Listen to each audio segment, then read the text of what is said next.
अस्सलाम वालेकुम। ये हमारे आफ्ताब भाई है रावलपिंडी से, और एक एग्रीमेंट रिन्यूअल के लिए भेजे हुए हैं। एग्रीमेंट इसका हमने रिन्यू कर दिया है, ये आप देख सकते हैं।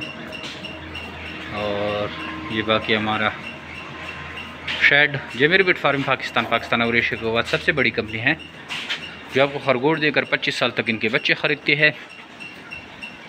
लाखों लोग जो हैं पाकिस्तान में खरगोश फार्मिंग कर रहे हैं, लेकिन वो हज़रात जो जेमेरी बिट फार्म पाकिस्तान से मुंसलिक हैं, जिन्होंने हमसे खरगोश एग्रीमेंट के थ्रू ख़रीदे थे, जिसके साथ बाई बाइक एग्रीमेंट हुआ था, माशाल्लाह से वो बहुत ही कामयाब जा रहे हैं और ख़रगोश फार्मिंग से बहुत ही अच्छा मुनाफा हासिल कर रहे हैं।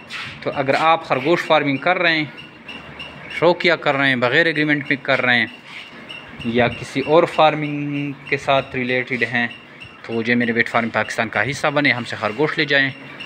हम आपके साथ 25 साल बाई बैक एग्रीमेंट करते हैं। 25 साल तक आपके पास जितनी भी ब्रीड आती है वो जेमेरी बिट फार्म पाकिस्तान आपसे ज़बरदस्त रेट पे ख़रीदती है, आपको अच्छा खासा मुनाफा देती है।